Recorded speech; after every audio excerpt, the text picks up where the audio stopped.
Pinterest isn't just for recipes. How to turn pins into a 24/7 sales funnel. Pinterest is a visual search engine, not a social feed, which means your pins can keep selling for years after you post them. Post a tweet, and it's dead in an hour. Post a reel, and the algorithm gives it a week before it's buried under a million newer clips. Post a pin, and it can quietly bring you buyers for 3 years. That's not a typo. Pinterest isn't a social network pretending to be a search engine. It's a search engine that happens to look like one. People type Etsy shop names, ideas, or Notion templates for ad the same way they'd type it into Google, and a well-made pin can sit in those results for as long as the demand exists.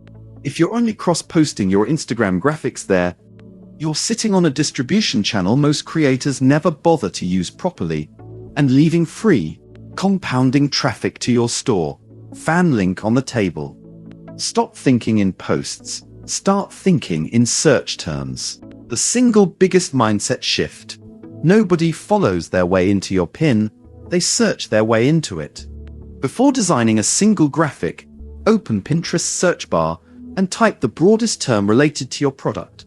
Budget planner, freelance contract template, wedding hair tutorial, and watch the autofill suggestions. Those aren't guesses. They're literally the phrases millions of people are typing right now, and that list is your content calendar. If you sell a productivity Notion template, autofill might hand you Notion templates aesthetic, Notion templates for students, and Notion templates free. 3 different pins, 3 different buyer intents, 1 product underneath all of them. Skip the search step, and you're designing pretty graphics for an engine that can't find them. Anatomy of a pin that actually gets found. A pin has 4 parts that matter for discovery, and creators typically obsess over the one that matters least. The image drives the click, but the title, description, and destination link are what get you served in search at all. Vertical images, 2:3 ratio, roughly 1000 x 500 px, get more real estate in the feed and bold text overlay. A headline like 5 contract clauses every freelancer needs outperforms a plain product photo, since Pinterest is scanned like a magazine rack. The title and description need real keywords, not stuffed jargon. And the destination should never be a dead end. Link straight to the product, so someone who searched freelance contract template lands on that exact template. Fresh pins beat repeat pins. Pinterest rewards new-looking content even when it links to the same product. Instead of repinning one graphic, create 3 or 4 visually different pins. A new color scheme, a new headline angle, a testimonial-style version, all pointing at the same store. Fan product page. Each one is a fresh shot at ranking for a slightly different search. Build boards like a librarian, not a scrapbook. Boards are Pinterest's version of categories, and a messy structure quietly caps your search eligibility. A board called Stuff I Like tells the algorithm nothing. A board called Notion Templates for Small Business Owners tells it exactly which searches to consider you for. Build 8 to 12 boards that mirror the actual language your buyers use, not internal names for your own product line.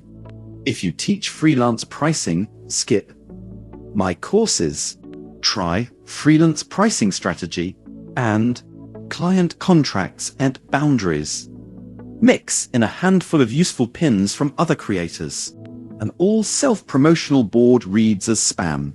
A vertical image, 2:3 ratio, with a clear, legible headline overlay, a title written as a real search phrase, not a brand slogan, a 2-3 sentence description with keywords used naturally, a direct link to the specific product page, not your general homepage, a board home that matches the buyer language, not internal jargon, a destination page that loads fast and explains the offer in one glance.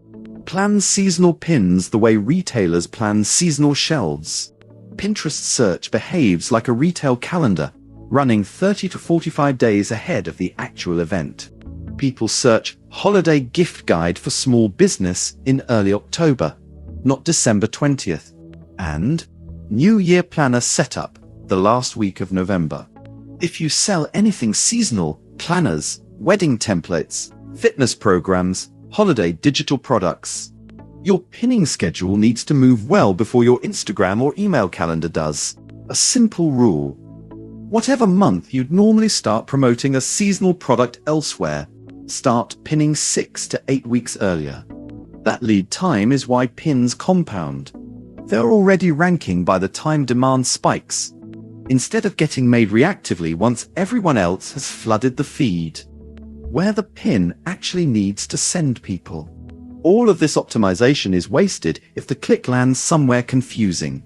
Creators get this part backwards constantly. They'll spend hours perfecting a pin, then link it to a generic bio page with no clear next step.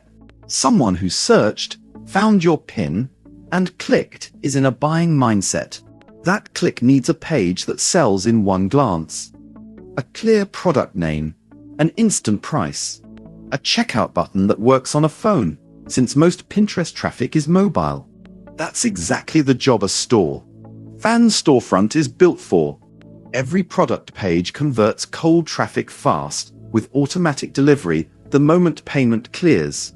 So someone who finds your pin at 11 p.m. and pays with Apple Pay gets their download link on screen and in their inbox before they've put the phone down. A pin doesn't need to go viral to make money. It needs to rank for one specific search, forever. If you haven't set up that landing page yet, fix it before investing hours into pinning. It takes minutes to create your store, and you can look at a live example store to see a clean product page laid out for exactly this kind of cold, high-intent traffic. Every plan, including the free one, gives you a real checkout, though the Pro plan removes platform fees entirely once volume picks up, which matters once Pinterest starts sending consistent daily clicks instead of one-off spikes. Track what's actually working, not just what feels good. Pinterest Analytics, free, built into any business account, shows impressions, saves, and outbound clicks per pin. The metric that matters most for sales isn't saves, it's outbound clicks. The number of people who actually left Pinterest and hit your storefront. Check it monthly, not daily. The discovery curve is slow and lumpy, and a pin that looks flat in week 1 can take off in week 6 once it fully indexes. Sort by outbound clicks over the last 30 days, find your top 3 performers, and make 2 more variations of each. New headline, new color, same destination. That's the entire growth loop. Find what's already ranking, feed it more surface area, and let the search engine keep working while you sleep. The creators who win on Pinterest aren't the ones with the biggest design budgets. They're the ones who treat it like the search engine it actually is. Keyword first, seasonally planned, consistently fed, and pointed at a landing page that doesn't waste the click. Get that loop running once, and it keeps paying out long after you've stopped thinking about the pin that started it. For more traffic and conversion playbooks, check out the blog. And if you're still weighing platforms, common questions about getting started with store.fan are worth a quick read first. Key takeaways. Pinterest content has an average lifespan measured in months to years, not hours. Treat it like SEO, not social posting. Pins need to be designed for search intent first, aesthetics second. Keyword-rich titles and descriptions matter more than clever captions. Fresh pins linking to the same product outperform reposting the same image. Variety signals relevance to Pinterest's algorithm. Seasonal content should be pinned 30 to 45 days ahead of the trend, since Pinterest search volume spikes weeks before the actual holiday or season. Every pin should land on a page built to convert instantly, which is exactly what a fan storefront is designed to do. Start your creator store free at store.fan.